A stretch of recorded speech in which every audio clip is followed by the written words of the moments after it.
What are David Foster Wallace's best books? And today I'm going to be ranking every single one of them. And here on Right Conscious, we talk about David Foster Wallace. In the playlist down below, you will find over 100, yes, 100 videos on David Foster Wallace, which makes this the headquarters of David Foster Wallace here, not just on YouTube, but across the entire internet. I have videos on his books, his life, his philosophy, his writing style, so much. And here is my definitive ranking of his novels. But we run into a problem. Do I rank David Foster Wallace against himself? Do I rank him against his peers like Jonathan Franzen and Bret Easton Ellis, Chuck Palahniuk? Or do I rank him against the canon, the greatest writers of all time? And you guys already know that I love to talk about transformative literature. So I'm not going to be a sissy here today. I'm going to rank Wallace's works against the greatest works of all time, the best transformative literature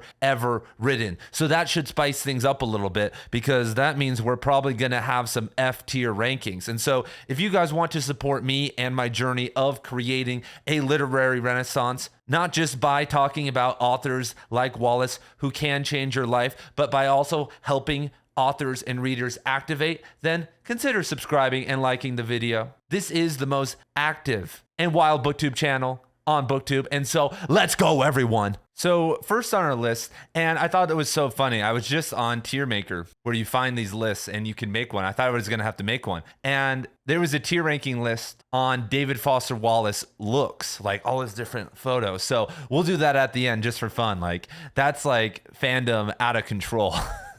Here's a funny story about Wallace. A couple years ago, I used to have a P.O. box, and I would tell everyone, don't send me your novel. I'm going to throw it away because I can't read all my subscribers' novels. But I would get all these novels. I would get all this stuff. I was just like, send me, if you want to send me a letter or send me something cool, a donation, who knows? One time someone sent me 100 red bandanas. Like, they found like a 5-pack on Amazon and just bought 20 of them. And I thought that was really funny. Anyway, and so our first book of the day is The Pale King, which is David Foster Wallace's posthumous novel. And this is a hard one because, like I said, if I was ranking this across David Foster Wallace and against his peers, it would be different. But I'm gonna have to be honest. I'm gonna have to be not a fanboy right now and speak to the people. This only belongs in one place, and that is down here in the D category. Because David Foster Wallace, I think if he had the opportunity, could have been our literary celebrity. Because guess what, you guys? You know who the most famous author in the world right now is?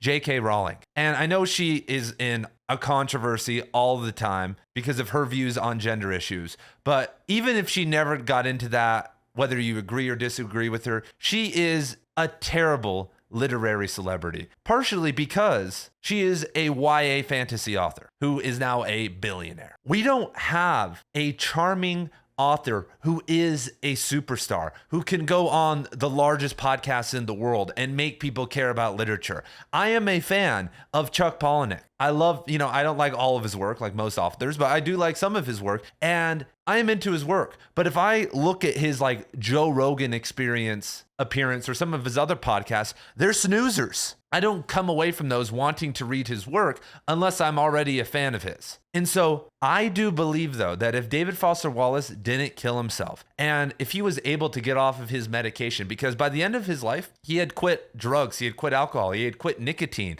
he'd become a much more positive person. He wasn't getting with single mothers and abusing people anymore. Like, he was really making these strides in his life. And that's why he decided to abandon his antidepressant that he had been on since he was like 18 or 19. And it was from a place of love. And that's why I hate people who say like, oh, why would I listen to advice from a guy who killed himself? Like, that's everyone's favorite line about me, Shimon Wallace, on my videos. And I want to tell them, what if you made a mistake when you were 18 or 19? And it's not like you killed someone. Would you want that following you around forever? What if it was impacting you? What if you tried to break free of that? And because of that, you ended up dying. Or we could talk about anyone else who did that. We would view that as an honorable and noble person who tried to break free of their demons to become the best version of themselves possible. And so I feel like if Wallace continued on that trajectory, his lucidity, his intellect, where his writing was going, as we'll talk about in a second, I think that he could have gone on to a Joe Rogan Experience or been featured on CNN or whatever major platform, NPR,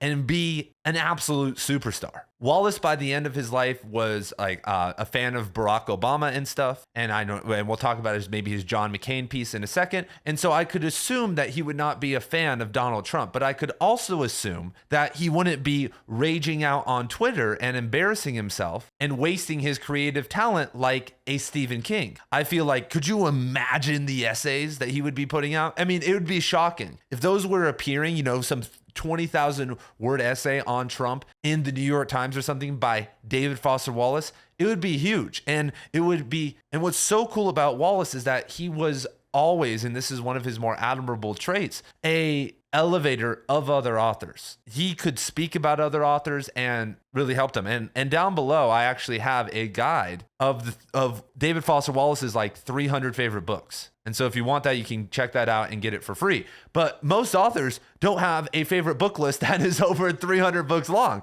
Go look at, Frank Herbert's 300 favorite authors. You won't find anything near that amount. But Wallace really gave love to other authors, and sometimes he hated on them. Like I have a video on him trashing Stephen King. Anyway, and so I think that he would have been elevated to that status. But what's interesting is that the work that he was working on, the novel he was working on through the end of his life, after he had finished Infinite Jest, was The Pale King. And it is a posthumous novel, and that outright makes it somewhat of a failure anyway, because it is like, imagine if Infinite Jest, which is already a wild novel, was only 60% complete. It's already towing the line of being a disaster. And for the common reader who doesn't want, I've reread Infinite Jest, I think like at least 5 times now. And I've looked at all the theories. I have a course, I have all this stuff on it. And so now I can see what Wallace did with it all. Like Infinite Jest actually makes sense. All the plot, like 95% of it comes together, but you have to like know what you're looking for. But the 40% or the 30% or even the 20%, I don't know what it is exactly that's missing from The Pale King, is crucial because a lot of that doesn't come together. And without that, it's just fragments, especially with the length that Wallace is trying to do. And there's something, with Infinite Jest being in the fractal structure, which is somewhat just metaphorical, like it's not literally in a fractal structure. A lot of that is unconscious programming. So the best authors in the world take huge ideas, take huge themes. They don't start with stories. They take huge themes and then trap them. They hide them. They layer them with unconscious symbolism. And unless you were really privy and savvy and a really tight reader and like really know what's happening, you don't know what's happening consciously. But that doesn't mean the unconscious archetypal patterns in your brain that we've been programmed with culture and story aren't processing it and making you like the book more or reject certain characters more. The best authors in the world are manipulating you behind the scenes. And that's why I call it transformative literature. It is, and a lot of these authors, when you look at their lives, were unraveling in themselves. They were masters of transformation, whether in a malignant way or in a positive way in their own life, and thus projected that out into the world. And so David Foster Wallace was an absolute master of layering in his works. He was such a master that there will be sections where he's being a maximalist and you would think this guy isn't hiding anything, but he's being a maximalist so that he can hide more stuff in there. It's wild. And so that process is a lot more crude. What people don't realize is that to write a novel like Stephen King I don't want to say it isn't hard. It's really hard. Stephen King is a good writer. He's a talented writer. When people call him a hack, they do not have the tenacity, the perseverance, the talent, the intellect, any of this to write anything like Stephen King. Honestly, especially his higher moments. Salem's Lot, The Shining, like I could go on and on. Like Stephen King can write. But the problem is that he writes too fast. And when he was on drugs and you can, when you could sit down and be focused for 10 or 12 hours and you're on uppers, you can get a lot done, everyone. I've only taken Adderall twice in my life and it was 2 days in a row. And I studied for my biology, some biology tests for 14 hours straight, both of those days. And I have never studied anything related to math and science for longer than an hour straight. I just haven't had the ability. And most of the time when I did need to study to get an A, I would do like a Pomodoro method or whatever, like 20 minutes on, 20 minutes off or whatever to like, cycle it in. But when I took some uppers, thank God my boy Nick didn't give me some Fent because I wouldn't be here talking.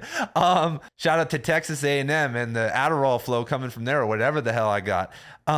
16 hours straight of just dialed in. I got 100% on the exam and I was pissed because I was like getting like low B's on the test and I was like, ugh, I need to get an A on this because I was getting an A on the homework in the labs. Like, okay, I want to get an A here. Anyway, to actually write a transformative novel, 80% of the time that you're going to put into it is just on the minute stuff. To write a first draft and do a nice little revision and a second and third draft or even fourth draft is only 20% of the work, but you get 80% of it done. It's a good novel at that point. But the best authors in the world spent anywhere from 3,000 to 10,000 hours and sometimes up to decades, 60 years in Cormac McCarthy's case with The Passenger, on a novel. David Foster Wallace was the same way. David Foster Wallace started Infinite Jest, or at least fragments of it, when he was at the University of Arizona, in Tucson, where I'm broadcasting live from right now, everyone, in the late 1980s. And it took him 8 or 9 years to get it done. And so during that time, he had a very light work schedule. At times he was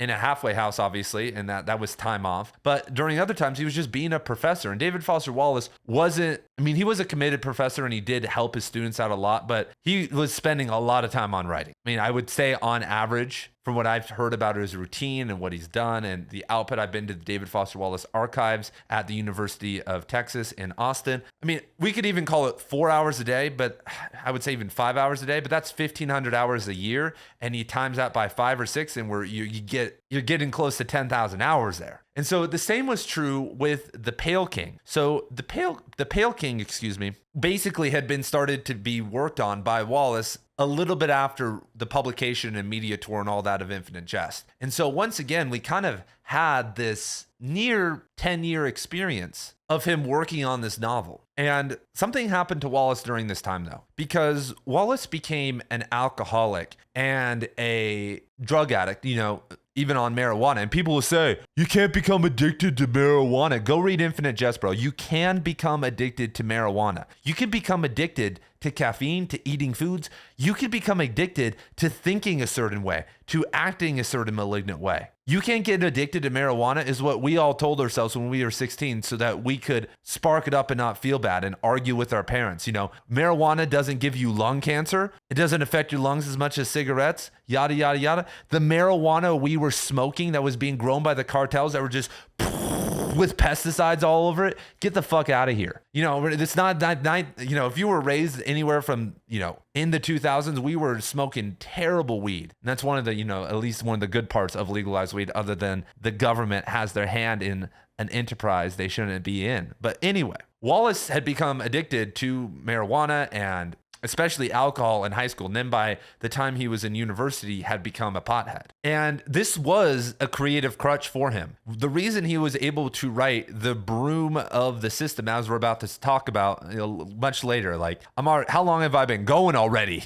I'm thinking, before I started, I was like, I could do this in an hour. And maybe it will be an hour, but I'm feeling like we could go a real long time for all my David Foster Wallace fans out there. Wallace was a genius. I mean, I'm just going to say it. There are so many people online that become uncomfortable when you talk about people being really smart, high IQ individuals. And as Wallace increased in age, he gave up on many of his pursuits, But at the age of 18 or 19, when it comes to college kids, David Foster Wallace was at the top of the pinnacle. He got into the Harvard's PhD in philosophy program after being detached from philosophy for years, and that program only admitted 6 people per year. Imagine that amount of talent. He was in the top 6 in the country of people who had, how many applicants does that program get? Plus, like I said, being detached from philosophy and getting an MFA and doing all that, that was a big deal that it got accepted to that program. And so Wallace was a talented philosopher because his parents were both professors. His dad was a professor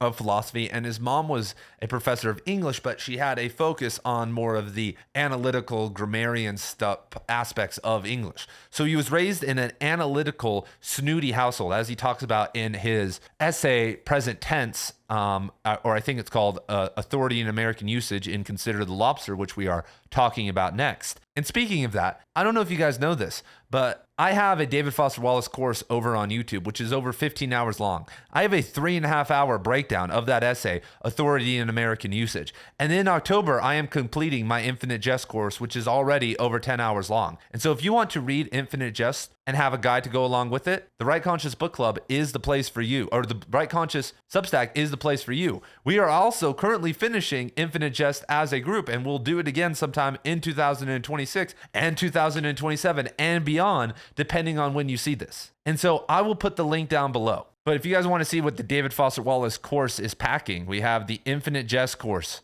We have the Consider the Lobster course, and I'll be doing a lot more. And I have some other videos I need to link on here. But as you guys can see, I have some big breakdowns of some of his most famous essays. Plus, if you join the Right Conscious Substack, you are also supporting me, but you get access to the most active book club in the world. We read anywhere from 6 to 10 books every single month, and all of them are transformative. I also post daily content, do live streams, will answer your questions, and so much more. And so if you want to support me and the literary renaissance and read some of the best writers in the world on Substack, then you should create an account and go over there. I have free content that I post all the time. Tonight, when I'm done with this video, if I have time, if I don't go 18 hours, I'm going to release a literary renaissance manifesto video over there for free. And so once again, if you guys are interested, I could go on and on all day about the over 100 hours of content I have over on Substack. And so if you like what I'm doing here, you like my work, everything over there is just a deeper dive than what I do over here. Because if you join it, then that means you are really into literature or writing. And so, yeah, there you guys go. I'd love to see you guys in the book club, get to know you in the live stream,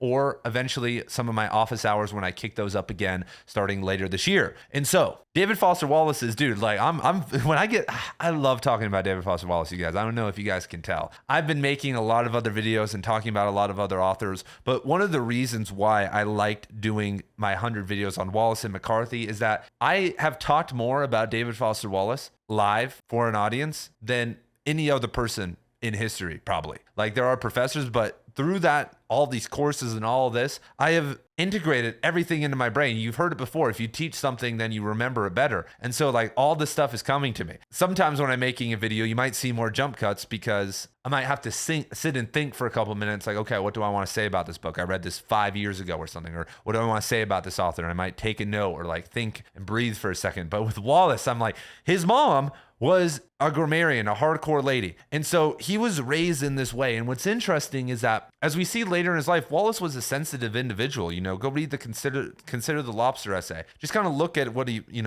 who he was. He was a sensitive individual that was an artist at heart who was programmed in the wrong way. And this is kind of one of the problems with education and parents not bending.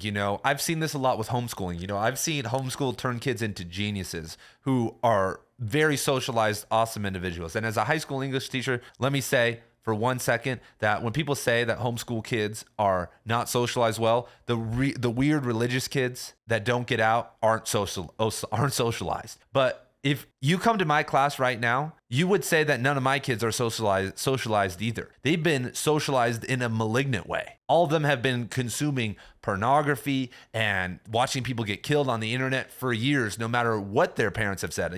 Kids are showing each other stuff all the time, saying things, fighting, drama on social media, all this stuff. And even if they aren't participating in it, they are watching it. And that conception of socialization is what their conception is. And it throws them into a dialectic of what they think is normal and abnormal. And so none of my kids are really very socialized. And if they are, it's like they've been in jail. They got the jailhouse socialization. And so Wallace kind of had that situation, though, where his parents were overbearing. At dinner, if he used the wrong tense or said something grammatically wrong, his mom would start having a coughing fit and get worse and worse until she was on the floor freaking out until one of him or his sister could think and figure out what they had said that was wrong and correct themselves. Then she would act like it was normal again. Could you imagine your mom doing that? Could you imagine? I have a daughter.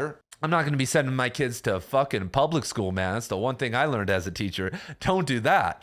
But I'm going to be bending, dude. I'm going to be teaching and thinking and adapting And whether getting her tutors or, sending her to private school, whatever it is, my role is going to be one to serve her, not to serve my interests or whatever. And, Wallace's parents weren't like that. And it sucks because they broke him, man. They basically turned him into this logic bro, which is great for us now, right? We have all these works, we get all this stuff, we get to talk about him, yada, yada, yada. But it really led him to becoming an addict at a very early age, and to him eventually getting on antidepressants, which were eventually, were eventually killing himself, led to his suicide. Because by the time he was in college, his first year in college, and twice in college, he had mental breakdowns and had to take a semester off and go home. That's not normal. That's not good. That's a kid who has too much pressure, who's going through way too much. And so anyway, Wallace was under this insane amount of pressure. And when he started to smoke weed very hardcore in college, he'd smoked weed before, but he started to really smoke weed. It opened him up emotionally, and he loved it. He loved to,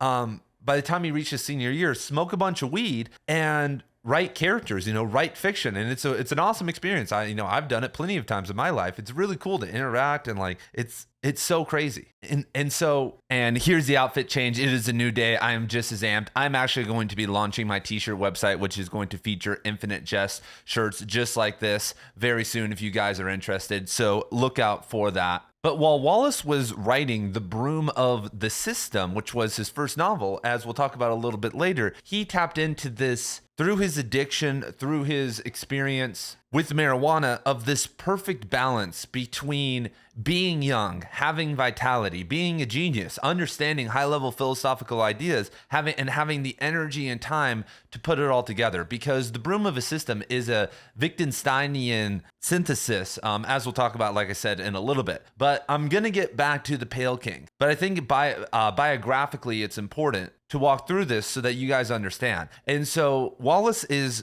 running on addictions. He is attaining success because he's doing this beautiful synthesis of, and partially he can do this because he's on these antidepressants and can manage some of these negative emotions and have this as a crutch. And so he does The Broom of the System. He does Girl with a Curious Hair, and eventually crashes out, has to go to rehab, and the whole deal. And during that, he eventually rises from the ashes and writes Infinite Jest. But as he was writing Infinite Jest, he had a lot of these earlier ideas and experiences that he could use, because The Broom of the System isn't your typical first novel. It's not like him dumping all of his experiences and all of his childhood trauma into it. Girl with the Curious Hair isn't necessarily that either, which I find really interesting, because when you look at a lot of famous authors, their first book or two are really kind of fleshing that out. Infinite Jest is that, and it's my opinion that Wallace circled back to a lot of these things. He wrote basically scene for scene and used characters that he met at his halfway house in Boston, the Granada House. He used his experiences being a tennis player and knowing all these tennis people for the Enfield Tennis Academy in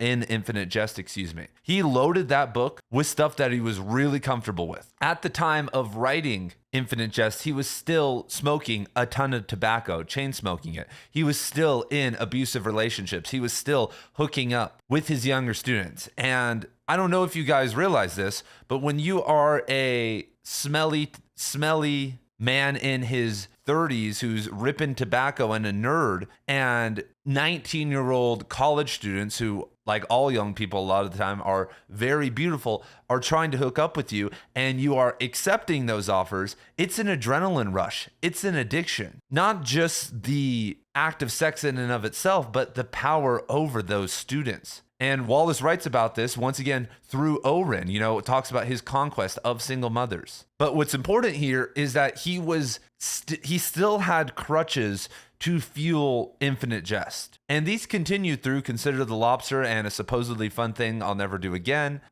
Even Brief Interviews with Hideous Men. I'm trying to think when it really stopped. But it followed through all this stuff his entire fiction career. And so now we're at The Pale King. And so by the time Wallace really started to work on, he was walking without crutches. And this created a massive sense of writer's block. Wallace even writes about writer's block and someone wanting to write in the voice of Cormac McCarthy and these other people and eventually finding their own voice. Because that's what Wallace did. If you actually look at a lot of the notebooks of Wallace and what he was trying to do, he had to return to imitation, at the start of a writer's career. They are told, which I agree with, that you should imitate an author. You should write an entire book by hand and study sentences and like really spend a lot of time learning at least one author's style, not to mimic it yourself, but so that you can see how good authors write. And that will eventually show you a lot of shortcuts. Well, Wallace started to do that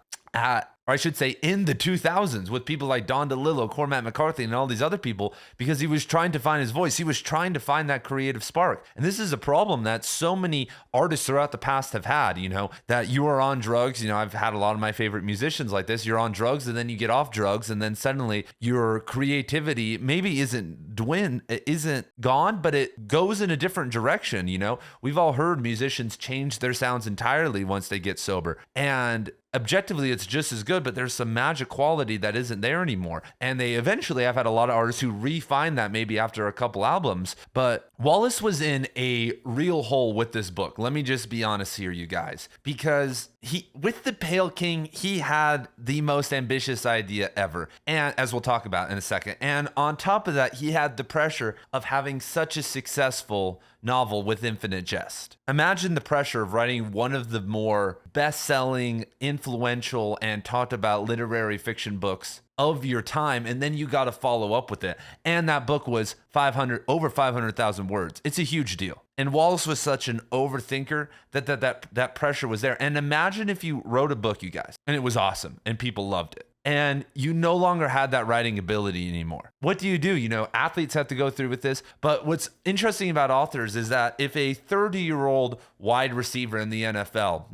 Deebo Samuel or someone, is over the hill, we just nod our heads and say he made his money, and that's just what happens to people when they turn 30 in the NFL. They can't get over the hump. It just happens. Some people do, some people don't. But as an author, what excuse do you have for not being able to continue to produce in your 30s and your 40s? And, not knowing the backstory of Wallace and all these different things and these pressures and him freeing himself. And so let's talk about the novel and where things kind of go wrong and where things go right and kind of the scope and ambition of this project. So this novel is I don't want to say part memoir, but Wallace was trying to tap into putting himself back into his work. It even says that The Pale King is a vocational memoir.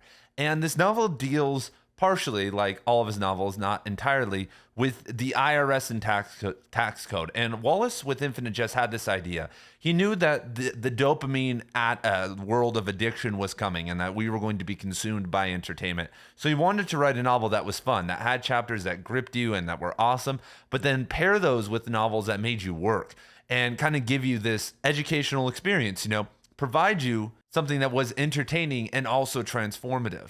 And Wallace then decided to stake out the most ambitious project of all. How can you make the IRS and taxes, which is the most asinine and boring thing in the world, interesting? How can you infuse it with life? And he went on this deep dive of reading the entire Illinois state tax code and all this crazy stuff to really push himself. And, a lot of the IRS is located, I shouldn't say HQ, but the location in this novel is in the Midwest. And it really works well with Wallace's idea of, the Midwest being this flyover place with boring people, but with these like deep emotions and these problems and stuff that he explores all throughout his work. And there are moments in here that are the best writing that Wallace ever did. By far, there is an imitation of Cormac McCarthy's opening to Suttree that is magical. There is so much, but it doesn't all come together. And this should be the last thing you read by Wallace after you've gone through it all and you are a super fan, because if you don't and you try to read this first, then you're going to be definitely turned off by his work, unless you are the type of reader who just can read anything and take the good and still have a good opinion of the author. And so next on the list, we have Consider the Lobster by David Foster Wallace, which is one of his essay collections. And I am going to throw this all the way down here at an S, everyone. This is my favorite, I would say, collection of essays that are what could be called creative nonfiction by any author ever. And when people say I tried to read David Foster Wallace and I didn't like him, I read these essays, I see these comments all the time. It just makes me laugh because I am over on Substack, as I mentioned earlier, and I read nonfiction stuff there all the time, and fiction and poetry. I read an hour to 2 hours on there a day and try to find new authors. But I think I haven't found close to anyone with the ability of Wallace pound for pound. Like I've read other collections and essays that are as good as this, but Wallace in almost every single piece is a monster. And the depth and style that he brings to the table, as I'll talk about in a second, are wonderful. So there are some misses in this though. For instance, when you read this, the first collection in the essay is Big Red Sun, which is his experience at a pornography convention, and a lot of it's outdated because it's the late 90s. Like the industry and what people thought the industry was going to become, if anyone's ever listened to that podcast, like the Butterfly Effect, that talks about how the guys that made the hub and making porn free, like how it changed everything. And so this first essay, Big Red Sun, just kind of feels like people talking about internet and where technology was going to go before they knew how crazy it was actually going to get. And so that is for sure one of the weakest parts of the book. But he has 3 essays in the book that deal with literature. One is on John Updike and his novel Toward the End of Time, which is basically Wallace just kind of talking about why the novel's bad, but then which is kind of whatever. And the essay sucks if you've never read the novel before. For my Substack course, I read the novel so I could comment on what Wallace was saying. But Wallace also has 2 essays, one on Dostoevsky and one on Kafka, that are really, really good, that are awesome. And I'm sure many of you guys, if you're watching this channel right now, have read a Dostoevsky book or a Kafka book. We are reading Dostoevsky's works, his entire bibliography, if you guys don't know, in the Right Conscious Book Club in 2025 and 2026. And I'll throw some Kafka in for 2026 if you are watching this in the future. But those essays are awesome because, man, there is for sure a talent and it's a skill to be able to write about something that's really boring like literature and make it interesting. There is an archive of hundreds of thousands of academic papers that have been published in journals that nobody reads on certain aspects of literature and philosophy, and they are boring. And I am a nerd and study secondary sources, and I'm okay reading them. But when I first started to read them, I was like, dude, this stuff is terrible because secondary literature should be fun. If you guys don't realize what this video is, it's secondary literature. It's commentary on the book. And so commentaries and secondary works don't have to just be like a crappy Substack post where someone's typing their feelings or doing a Goodreads book review, or it doesn't have to be this academic thing. It can be a mix. It can be you showing off your talents and your knowledge of works and in a maximalist style in Wallace's instance, while also making it really entertaining. And if you guys don't know, Wallace published his review of Kafka in Harper's Magazine. He published the Updike one in the New York Observer, then the Dostoevsky one in the Village Voice. You can get your work out into mainstream publications, or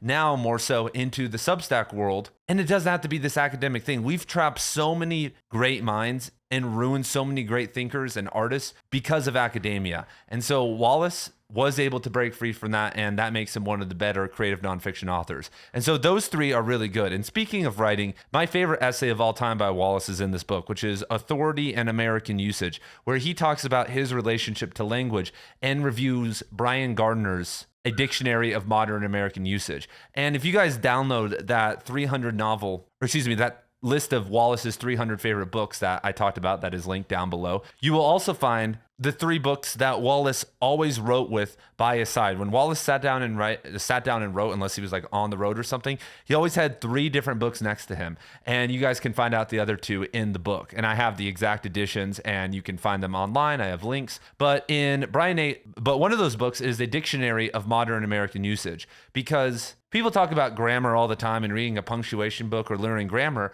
but usage is, in my opinion, even more important. You can use Grammarly or even AI or another person or just the spell check on your computer to make sure that your commas and your periods are okay. Having decent punctuation isn't the hardest thing in the world. Making sure everything's in the same tense, like you can figure that out yourself. But mastering usage and understanding the wide variety of American usage or British usage, depending on what you are talking about, is such a cool skill to learn. It's my favorite book to read in the bathroom. I mean, I've gone through Garner's Dictionary of Modern American Usage like 3 times just while in the bathroom. And so this essay is a 62-page review, but he only talks about the book for a couple pages, but then explains his thoughts on language. He kicks down the idea of a private language. He throws the grammar snoots out. He attacks ebonics and he trolls he doesn't troll, He says that African American vernacular English is not real English in terms of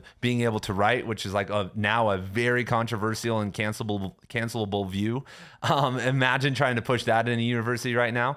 And a side note, there is a crazy essay on Chronicle.com that's called "When a Department Self-Destructs: Battles Over Money, Allegations of Racism, a Chair Ousted." And this is in the Chronicle of Higher Education. And if you know how to use archive.is, then you could read this and any other paywalled article for free online. If you don't know how to do that yet, then you are really not in the knowledge space yet. And now I have just introduced you to that. But this article is one of the best articles ever on why higher education sucks and why English departments specifically and humanities departments suck and are no longer necessary. I would not recommend anyone to go get an English degree or an MFA, and this is the best explanation why. And this department is Pomona College, where David Foster Wallace was a professor at, and all the main figures in this were professors alongside David Foster Wallace, and it's just a shit show of an article, everyone. It talks about how the department money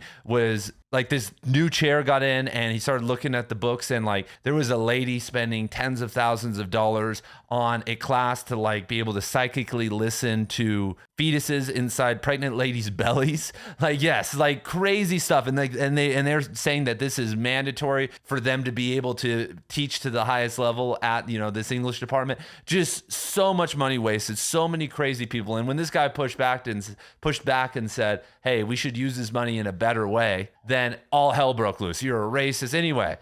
And we know all this because this eventually turned into a lawsuit because I think they fired this tenured professor. And so then all the text messages, it's a total drama barn burner. And yeah, the article is a huge article. I would highly recommend it. But Authority in American Usage is such a cool essay. It just really is a deep dive into Wallace's views on language, which if you've ever read his work is so cool. I did a 3.5 hour breakdown on the article alone over on Substack. And I go over every single idea he talks about. If you read it and you're wondering, like, he talks about a poem and I break down the poem to show like the nuance he's putting into it. And so, so that essay is really good. And the other two I like in this one, I won't talk about all of them, are Up Simba, which is where he talks about John McCain's 2000 presidential run trying to get the nomination for the Republican Party. And then the title piece, Consider the Lobster, which is Wallace going to the Maine Lobster Festival and talking about kind of the ethics of eating and boiling lobsters alive and all of this crazy stuff. Highly recommend both of those essays and really this entire book. Like I said, I would skip the first essay because you might get a bad taste in your mouth, or even the first two, including the Updike one, but then you will be off and running and it is a really cool experience. And so let us move on to the next novel. Yes, I think the next book, which is Girl with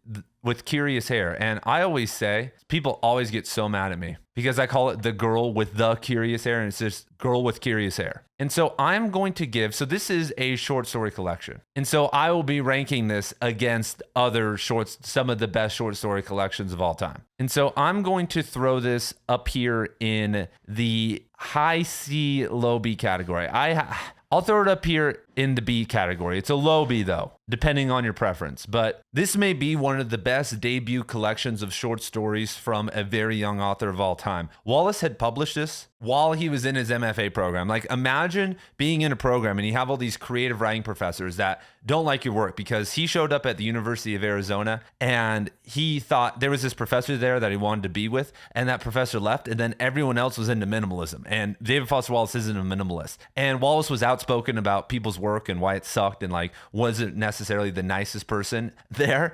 And so imagine though that your professor and everyone else around you wants to be a writer, and there's a guy who gets a major publishing deal and he's like 23, and it's for a short story collection, which almost never happens. Like it's really hard to get a mainstream short story collection publishing deal. And so this is actually a really great introduction to David Foster Wallace's writing style. There is some masterful pieces of work in here that are so nuanced and so thought out that I would say they're the most thought out writing that David Foster Wallace ever did. For instance, Little Expressionless Animals and Westward, The Course of Empire Takes Its Way are really good short stories. And you may read them and the language, I mean, Wallace in this collection, has a very unemotional language. Like some of the stuff that we see with Howland Condenza and Joel and Gately in Infinite Jest is not necessarily present in this, but it's because he's bringing this like very pinpoint, one could say like autistic maximalist voice to his work and doing things and layering things in such a insane way that it's almost hard to catch what he's doing. Like it is the work of a genius. And it maybe isn't the most entertaining, like Men Without Women, Ernest Hemingway or Murakami type story, but this is a really technical piece of collection of short stories. He doesn't necessarily get back to this. I think his short stories, as we'll talk about, become more human as he goes on, and one could say better. But in terms of like this young writer wants to flex and show off his skills, this is like some of the most pinnacle stuff ever released. And so here are the pieces in this I recommend. Little Expressionless Animals, which is about this lady who continues to win games of Jeopardy, is really, really good. And you may read it the first time, it's the first piece in this collection, and be like, for a while, you may DNF it. You're like, what is this? But if you read it all the way through, there is a major payoff, and it is a really good piece. It is, when you think of a 22-year-old submitting that to a workshop, it's like mind-blowing. Like, oh my God, like this guy is a true talent. And what's so interesting is Wallace does this very pinpoint, empty language stuff, but then knows the exact time of when to turn the emotionality up, which is just really striking, is one of his best abilities. You know, you see at the start of Infinite Jest, he can just turn it up, and there are times, and that's something that you have to do as a maximalist writer, that you have to dim it down, because if it's always way too much, then people just get burnt out, even the strongest of readers. Another story that's really good is titled Lyndon, which is about an aide that works for Lyndon B. Johnson during his administration, which is crazy. If you've ever read a biography on Lyndon B. Johnson or heard about him, and know about his personality, he was a wild guy. And many of the things that he passed and did are still having ramifications, whether that's positive or negative, in our current world. And this is one of the better pieces of fiction ever written on a politician, which I feel like is a huge accomplishment. Two more that I like are My Appearance and Here and There. I won't comment on those, but if you wanted to kind of earmark which ones to read in this one to get some wins in, because some of the others are kind of technical and don't necessarily like work perfectly, in my opinion. Those are two. And then his last one,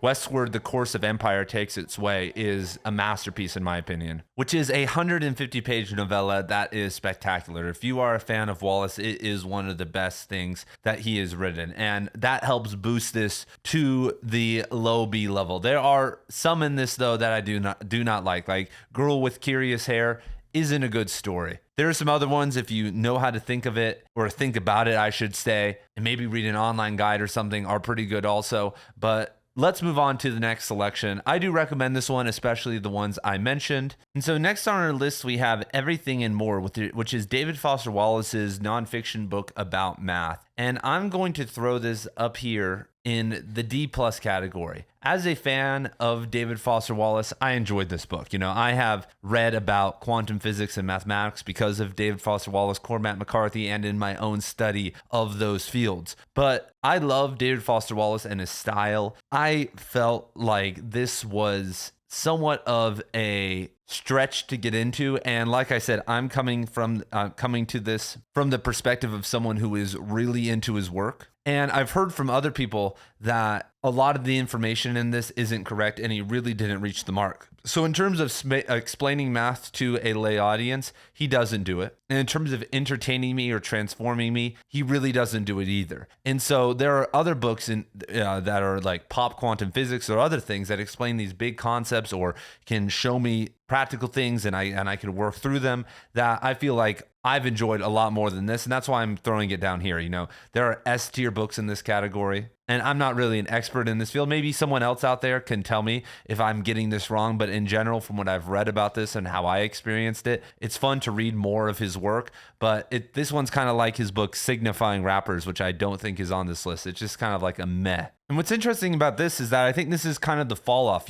Wallace was this talented person, but if you're not into math and philosophy and you take over a decade off from it, guess what, you guys? You forget a lot of it. It doesn't stay with you forever. I mean, it's crazy to think. And when I hear reviews of this, like that's how people are acting. And Wallace shouldn't have embarked on this, but I think it's funny. They're like, he really wasn't a prodigy. It was all propaganda from his professors, all this stuff, which I think is partially true. But think about books you read 15 years ago, 10 years ago. I don't remember very much of them. So next on our list, we have another nonfiction book of essays, which is released posthumously called Both Flesh and Not. And I'm going to put this up here in the high C category. This one has a decent collection and some really good ones, but overall, I don't feel like it holds its weight like a supposedly fun thing or considered The Lobster. And I feel like this was just kind of a posthumous kick to circle back to some of the random pieces that he did that were even in the era of the other books that would have never made a compilation, about little pieces that are political or about poetry or some of these things. And so I feel like this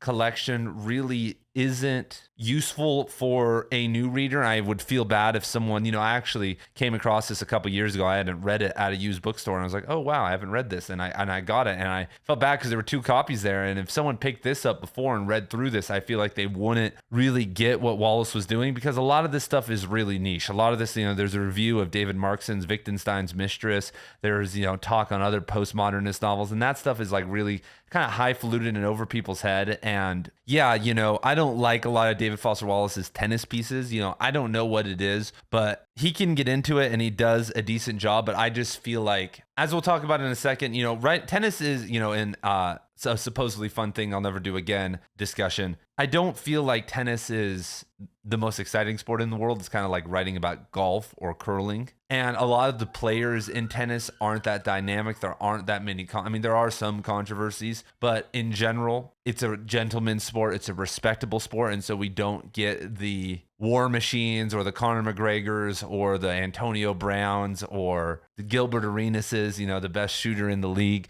all that stuff. We don't get that with tennis or golf. And so writing about it, even like Tiger Woods, like that story is compelling, like with him and the prostitutes and all that. And because it's just a simple back and forth game and people like Roger Federer and Rafael Nadal aren't, like I said, compelling, I think a lot of these essays struggle. And so there's one, though, that I feel like is a masterpiece, and we will talk about that in a second. And so I would recommend this one at the end of the line in terms of reading his nonfiction. And so next we have Oblivion, which is another short story collection by David Foster Wallace. And I am going to throw this one right here up at a high B, if not a low A. This is, I would say, David Foster Wallace's best collection of short stories and really brings out some of his best stories and most human stories. 2 of those being Good Old Neon and The Suffering Channel, which I think are masterpieces and some of my favorite short stories written in the 21st century. And so if there was a short story collection from Wallace that you should read or something to prep for Infinite Jest, this is probably it. Like Girl with Curious Hair is in the same era as Infinite Jest, and so some of the same style crosses over. But this is the Wallace that we love. Oblivion is probably the best mix of the best of his nonfiction and the best of his fiction, and when it hits everyone. And so I am a massive fan of that. But speaking of something that doesn't hit, in my opinion, as well, I do not believe that Brief Interviews with Hideous Men was as successful as some people maybe think it was. So I'm going to throw it down here in the mid-C category. And that's because I don't think that Brief Interviews with Hideous Men is or I should say, is a good book. But I think for the average person and in comparison, it is very meta, especially for Wallace's style. It is for the sad boys. It is for the men that want to read about being men, about being sad. It's for the women who like to have friends who are men and are that girl in the group. I've known a lot of women who have read this, and the ones that aren't traumatized or have had a string of bad boyfriends and all these things. And this is just something that I've noticed, aren't as big of fans of this. That, there is an element in this of loving the psychopath, and like there is one of Wallace's more famous stories, The Depressed Person, which everyone loves to fascinate over. But I feel like it is hard to read. Like it isn't, I reread this I think maybe 2 years ago. And with short stories, if I am asked to read something hard, like Little Expressionless Animals, I want there to be a payoff. And for me, it wasn't hitting. But I think for many others, I think this will hit, because this is a common mentality that people are in modern society. Honestly, I know so many men who resonate with this book, but from what I've noticed, once again, I don't really like those men. I wouldn't really want my daughter or a friend of mine who is a woman to date one of those dudes. And it's just, so this is a book for the lit bros. And I think that is, why it happened after Infinite Jest. And this collection was written before he really exorcised all of his demons. And he was still, sleeping with people and, sleeping with students and really living out that literary celebrity lifestyle. And so speaking of hard books, we have The Broom of the System next, which I am going to throw here in the C category. I could throw it right here. And I feel like if Wallace had attempted to write this book later in his life, it could have gone better, but it is, I don't want to say the most ambitious thing in the world. It's an ambitious novel. It's not necessarily super ambitious, but it really just kind of feels like a really smart kid who's talented, just kind of toying around with characters, and it kind of bleeds through. I feel like if you are into Wittgenstein and some of these ideas about language and into metafiction and postmodernism, this could kick up the list a little bit higher. I feel like if we wanted to compare it, especially for first novels or just in general to other novels in that category,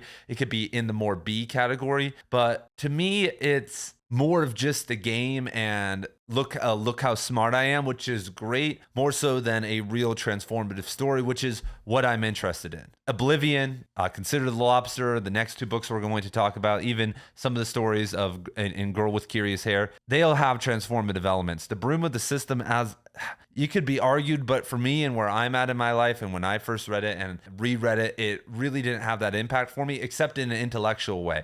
It made me appreciate more technical fiction and all this stuff, but what does that really mean? Does that really get you on the top of the list? Does that get you into the A or the S tier? And the answer is honestly no. But speaking of S tier, next we have David Foster Wallace's other most famous collection of essays, A Supposedly Fun Thing I Will Never Do Again, which I'm going to throw here once again up in the S tier. Depending on your preference, this or Consider the Lobster is really good to start with. I mean, I honestly said earlier you should start with Consider the Lobster. I would, my recommendation is go to Wikipedia and read, there's no spoilers for nonfiction works. Read the descriptions of the essays in both books and pick the one that sounds more interesting to you, that you more resonate with. So let's talk about some of the best essays. So this one starts off with the banger. Derivative Sport in Tornado Alley is, in my opinion, David Foster Wallace's best book on tennis. It's about him growing up playing tennis, and you really kind of get to tap into his soul.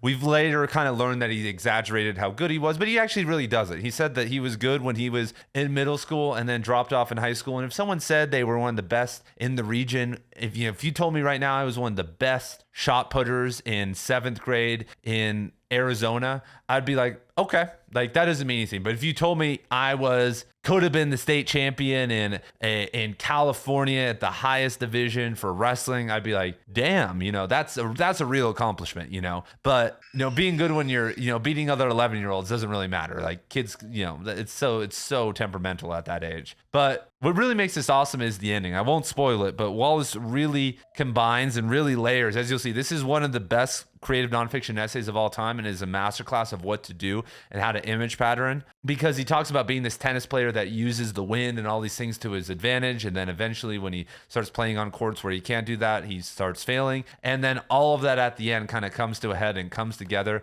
and in a maybe fictionalized way, but it hits perfectly. Like, this is an awesome essay. the next on the list, I mean, this is honestly probably his best collection. I mean, there are some duds in here, but like next we have E Anubis Plurum, which is his essay on television and fiction, which is considered, well, I shouldn't say considered, not, but it's a really great breakdown of how television used ideas and methods developed by postmodernist authors to create the entertainment empire it has now. And so that is a really good thought experiment and exploration of entertainment and fiction from Wallace. Some of the other ones I like is his essay on David Lynch. You know, at times he's a little bit snooty about David Lynch and stuff. And, you know, it's always kind of rubbed me the wrong way. Same with David Lynch, that he never walked up and said, hello, my name is David Foster Wallace, when he absolutely could have. I'm writing a thing on you. And who wouldn't, dude? Like if I was writing a piece on David Lynch and I was on the set of Lost Highway, I would be up in his face, you know? So that was interesting. I think that distance, he was trying to create this distance. And, you know, Lynch is, you know, it's kind of one of these things where it's your hero, you know? Wallace, like many of us, you know, maybe if you meet me, you would be like, oh, this guy, like Ian isn't like the way I thought that he is and all this stuff. But that's what happened with Wallace. Wallace met Cormac McCarthy at the Santa Fe Institute and they sat and talked. Like, what the hell were they talking about? But he was disappointed by McCarthy and his voice. You know, and overthinkers kind of have this problem. And McCarthy was a huge influence on Wallace and David Lynch even more so. And so I think that when you're finally there and you have this hero of yours right in front of you, you start to see things and maybe feel insecure or weird. Like I've been there. Like I've met some of my favorite authors before, and yeah, you know, you just see them for who they are, and like a lot of these barriers break down. You know, it's kind of one of the odd things about the internet or fiction is that you can really create a character. Like, you know, here I am, the extroverted speaker, but in my like real life, like as like for instance a teacher, I don't speak. Like in department meetings and meetings at like with other teachers, like I'm not that active. Even as a teacher in general, I do teach and joke around with people, but I'm not the most sociable person at my job. Same with like when I'm at jujitsu or yoga, I'm just kind of in, out, not trying to be the life of the party. And that may seem like a little bit weird because on here I'm screaming and going crazy. And so anyway, that one's good. And then I feel like his State Fair piece and the cruise ship piece are one and the same, but the cruise ship piece is superior and is considered one of the best essays of all time. I do like it, but you know, Wallace is interesting, especially with this earlier collection, excuse me, because it kind of essays, because it kind of shows his own snootiness, his own judgmental attitude, like calling people, but which I actually enjoy. You know, I think that it's so funny that he's calling people like dead-eyed and like fat NPCs. Like he doesn't say that, but he like basically is saying that in there. And like that's another thing that's cancelable. Like people get so pissed off when I say there are people out there who are asleep, but like 90% of people, if not more, are just going through the motions. They are on autopilot. If their circumstances generally change, they would react to it and wouldn't consciously think that they should adapt and change and like be in it. And so anyway, so I feel like that's a strength. I know a lot of people say that's a weakness of it. I'm giving my opinion though. And I feel like a lot of these essays are fire. And so last but not least, we have the novel itself, Infinite Jest. Where am I going to compare this to? You know, S tier is War and Peace, Brothers Karamazov, Don Quixote, Dune, you know, Gravity's Rainbow, Blood Meridian, On Earth We're Briefly Gorgeous, you know, Milk and Honey. And so where am I going to select this? And I am going to throw this, I'm going to throw this in the A tier, everyone. I feel like depending on the reader, like for a reader like me, this is an S tier work, but I feel like the literary renaissance and transformative literature isn't just about the lit bros. It isn't just about the people that are willing to do the work. It's, you know, going forward, it's about books that can really change us. And Infinite Jest, can change your life. And I've known so many people who've had their life changed by it. It changes my life every single time I read it. It is a really good work. And if you have the ability to read it, then you need to. But the literary renaissance and an educational awakening isn't based on people that are going to be reading thousands of books in their lifetime or even reading 50 books a year. You can reasonably read 2 books a month, and if they are the right books and good books, if they aren't some trash thriller or some dumb nonfiction book that doesn't matter, it can be really impactful. Think about it. If you read 25 books a year and you do that for 10 years, 250 books is a lot. And if you space it out between, you know, fiction, literature, nonfiction, and, you know, all the stuff in nonfiction, you can change so many aspects of your life and learn so much about so many different parts of the world and what you're interested in and what you're not interested in. And the literary renaissance or a real awakening in the world is about getting people to a baseline, a spiritual, intellectual, emotional, and physical baseline. Because if you reach a physical baseline and actually have control of your body, I learned this in martial arts. I now hopefully can control myself in a bad situation. If someone's like trying to taunt me or something, I'm not going to get angry. I'm going to have the emotional control and the physical control to calm down. I also have the physical habits to cleanse myself and feel good and feel positive and like all these other things. So I'm not like an angry asshole. I've hit the physical baseline. And it's our job. If every single human on the earth hit the baseline, which isn't that hard, which is really only a couple hundred hours of investment into each category, we would live in a much better world. And if that was coupled with a sense of objective morality, yes, for all the moral relativists out there, and what are you talking about? Yeah, there's no objective morality. Absolutism is the pathway to totalitarianism.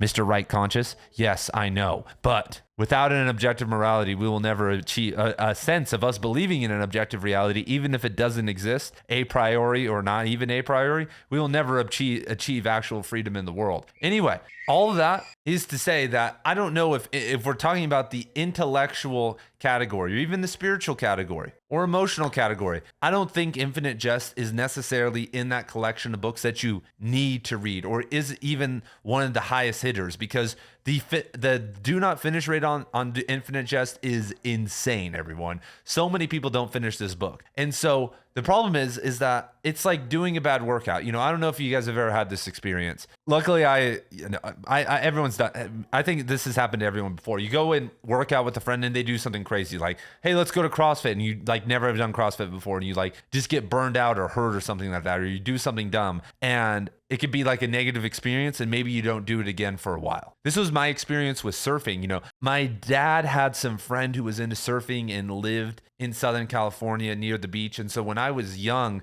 we went out with him. But this guy was more of like a throw you into the deep end type guy. And my dad isn't a surfer, but I wanted to learn. So instead of hiring me a nice guy and, you know, doing the, you know, you paddle on the sand, all the what you're supposed to do, I got thrown into it with this guy and he took me right out and I was just getting thrashed. And it was like some pretty big waves for Southern California where we were at. And it was in general a negative experience. It was just because it was him and I out there and he was like, what, don't be a bitch and like all this stuff. And like, I was whatever about it. Like, but I didn't want to go surfing again. And when I thought about surfing, I was like, oh, this is what it's about. I was just thinking about like the 2 days I went with him, just getting thrashed around too much. And so it wasn't until later on, years later, that I met when, you know, I got a buddy and he was really into surfing and I went with him and it was very gentle. You know, we hung out on the beach, smoked a bunch of weed. He like told me, oh, I'll do this. He took me to a nice beach. It wasn't just about him surfing because the guy I went with was like, he wanted to surf at the same time. And so we did this entire experience. And it reformatted how I felt about surfing.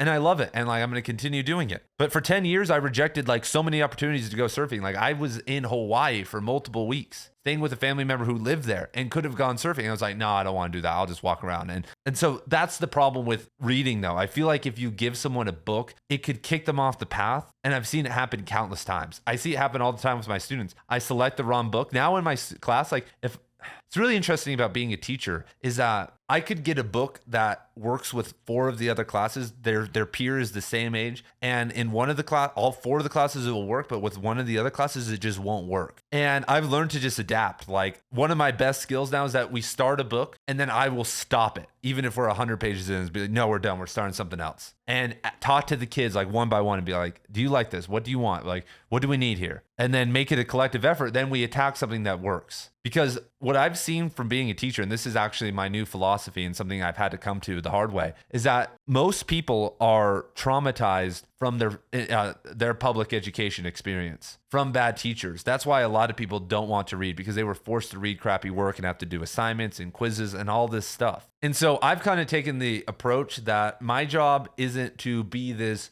Mr. Keating Dead Poet Society guy, and I am that for a couple of kids every single year, but instead not traumatize anybody. Like in general, if I stand there as kind of this icon, like, hey, books can be cool. Like I'm just a normal dude who you guys all know because we live in a small town and like I'm not some fucking weirdo teacher. Like I do my own thing and yeah, I've had my own life, my own crazy experiences, and I don't care about you guys and like whatever. And so, you know, and I don't traumatize them with reading, and we do fun things, and like fun assignments and like, have a good time together. Then later on, if they maybe have the itch or somehow they have, the universe opens them up to reading, then they'll have a positive association because of me. Because many people, when it comes to reading, have only negative associations because of being forced to read things in school. And so for years, I forced kids and was that teacher. And we were reading and writing and I was trying to make everyone into a transformative author. But what blew my mind is one year I had freshmen and I went 100% hard. I was like the teacher you probably think I am. And I was hardcore and we read everything. I was writing, I was editing their papers, turning them into great writers. And by the time they got back to me, their senior year, you guys, they retained nothing from me. Zero. It was all gone. But what they did retain is that they hated me, that they knew I was the dude that made them work and they wanted nothing to do with me and were trying to switch out of my class and all this stuff. They were kids who, if I saw in town, wouldn't look me in the eye because I made them actually read and write. And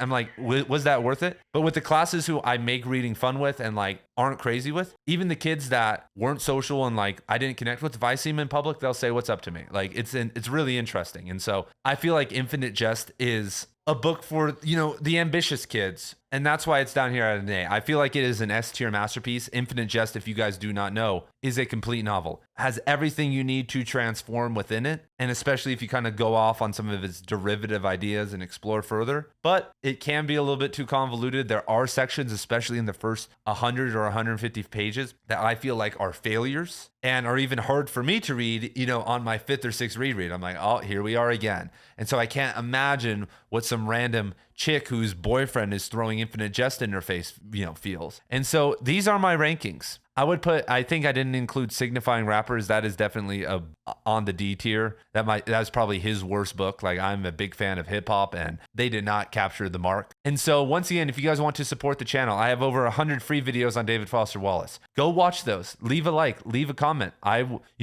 may respond. I read every single comment. And if you guys want to support me, check out some of my stuff on Substack. I have free content on Wallace and paid content over there. And so I will see you guys very soon, maybe in the Infinite Jest Book Club. And if not in 2025, we will be reading it again every single year until I am totally sick of it. And I don't think that will ever happen. And so thank you guys for being here. And I will see you guys very soon in the next video.